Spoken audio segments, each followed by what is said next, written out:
Stefan Zweig's chess, also known as the Royal Game, is one of the author's final and most haunting works. Written in exile shortly before his death in 1942. It reflects the turmoil of a Europe collapsing into totalitarianism, the fragility of the human psyche, and the strange ways in which the mind clings to survival. This novella, though relatively short, is profound in its exploration of obsession, genius, and the consequences of isolation. The story is framed as a tale within a tale, narrated by a passenger aboard an ocean liner traveling from New York to Buenos Aires. The narrator, a casual observer, quickly learns that among the ship's passengers is the world chess champion, Mirko Czentovic. Czentovic is a strange, enigmatic figure. He is young yet already at the peak of fame, and his story seems to fascinate everyone on board. Raised in poverty, barely literate, and considered intellectually limited in most areas, Czentovic nonetheless possesses an extraordinary and almost mechanical talent for chess. His ability is unmatched. Once seated at the board, he becomes a calculating, unerring machine. Outside the chessboard, however, he is socially awkward, arrogant, and intellectually shallow. For him, chess is not art, passion, or philosophy is simply the one thing he can do perfectly, and he clings to it with cold efficiency. The narrator, intrigued by this peculiar champion, begins to follow his movements and soon learns more about Czentovic's character. The young man has built a life of comfort and prestige entirely on his chess skills. Yet he is known to avoid intellectual conversations, preferring to guard his ignorance. He is calculating not only on the board but also in life, demanding high fees to play and exploiting his fame. The narrator, fascinated by this embodiment of raw, unrefined genius, wishes to witness him play. But how? On the ship, chessboards are rare and opportunities limited. Eventually, a group of passengers decides to challenge Czentovic to a game. They are wealthy amateurs, not masters by any means, but eager to test themselves against the world champion. The narrator is invited to observe. What follows is a predictable humiliation, despite their combined efforts and collective discussions over each move. The amateurs are quickly and mercilessly defeated. Czentovic, with detached calm, dismantles them with ease. His lack of emotion and complete focus on the game intimidates them. Yet they also feel a strange frustration, as though they are playing against a machine rather than a human being. It is during one of these matches that a remarkable thing happens. As the amateur players stumble and hesitate, a soft voice from the crowd interrupts. A man suggests a better move. His tone is tentative but confident, and his correction turns out to be brilliant. The amateurs are astonished, and even Czentovic raises an eyebrow. They follow the stranger's suggestion, and suddenly, the dynamic of the game shifts. The mysterious man continues to offer advice, showing extraordinary understanding of chess strategy. For a brief moment, it seems as though Czentovic himself is unsettled. Though the amateurs ultimately lose, their play becomes significantly sharper under the stranger's guidance. This man, soon introduced as Dr. B, becomes the focus of the narrator's curiosity. Who is he? Why does he hide in the background, only to reveal such remarkable skill at chess? Unlike Czentovic, whose talent is known worldwide, Dr. B appears to be an ordinary man, refined and well-educated, yet without any public reputation in the chess world. After the game, the narrator approaches him, hoping to uncover his story. At first, Dr. B is reluctant. He insists he is not a chess master, nor even a regular player. His knowledge of the game, he claims, is unusual and tied to extraordinary circumstances. Eventually, however, he opens up to the narrator and recounts one of the most gripping tales in Cevic's entire literary output. Dr. B explains that he was once a respected lawyer in Austria, handling the affairs of aristocrats and the church. With the rise of the Nazis, however, he was arrested by the Gestapo. Unlike many prisoners sent to concentration camps, Dr. B was subjected to a different kind of torment: solitary confinement. He was held in a hotel room, stripped of books, newspapers, writing tools, and all forms of human contact. The isolation was total. Days blurred into weeks, and weeks into months. Without stimulation, Dr. B felt his mind begin to unravel.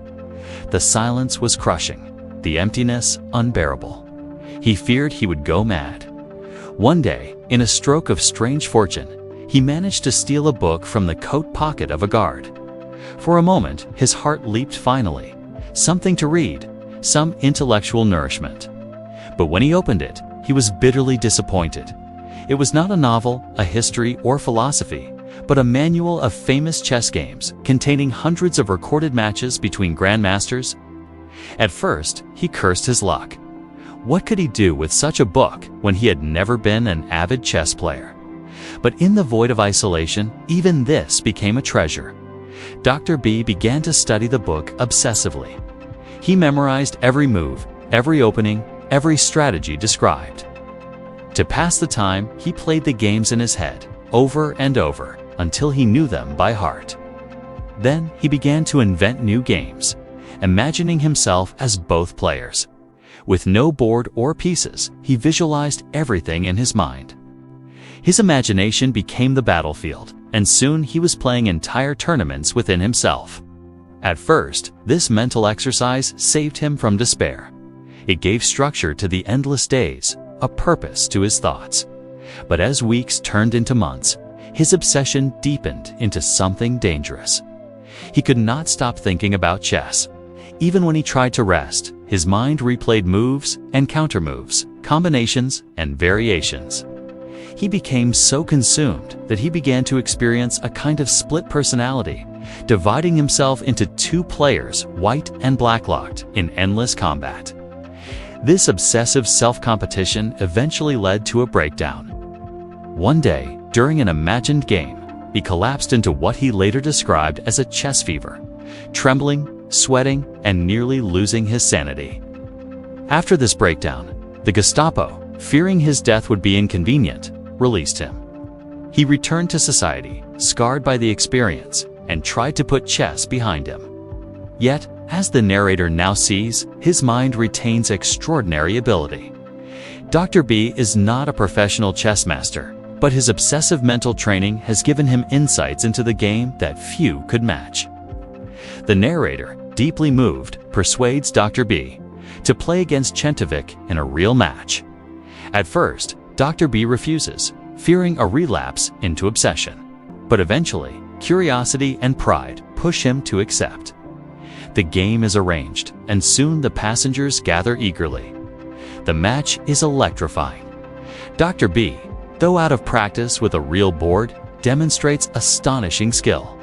His style is completely different from Czentovic's mechanical precision.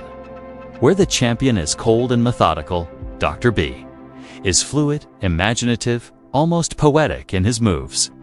He sees patterns that others miss, and for the first time, Czentovic is visibly challenged. The spectators hold their breath as the two men, so different in character and experience, clash over the board. In their first game, Dr. B plays brilliantly, pushing Czentovic into a difficult position. The crowd is amazed. Could the unknown prisoner defeat the world champion? But then something strange happens, just as victory seems near. Dr. B becomes agitated. His old obsession awakens. He begins to play too quickly, too nervously, unable to restrain himself. He reverts to the feverish pace of his solitary games, making move after move without pausing to think.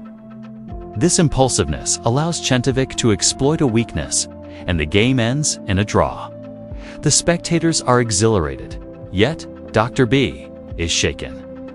He realizes how dangerously close he came to falling back into madness. When a rematch is proposed, he refuses. His hands tremble, his face pales, and he insists that he cannot risk playing again. Chess, he admits, is poison to him, an obsession that nearly destroyed his mind once before, and could do so again. The match ends not with triumph, but with this haunting recognition of the fragility of human sanity. The novella closes with the narrator reflecting on the strange duality of the two players. Czentovic, the world champion, represents a kind of empty genius, gifted, yet shallow, detached, and indifferent. Dr. B, by contrast, embodies the tragic cost of obsession and suffering, a man who gained brilliance through pain, yet cannot bear to use it without risking his soul. Between them lies the cruel irony of fate. One man has everything but depth. The other has depth but cannot use it without self-destruction. In chess, Zweig crafts not only a story about the game itself, but also a profound allegory about the human condition. The novella examines themes of survival, obsession, genius, and the destructive effects of totalitarian control.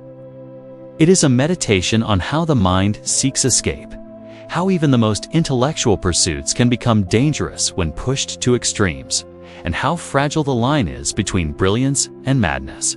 The summary of another book is finished. What did you learn from this book? Have you read it before? Please share your thoughts with us in the comments section.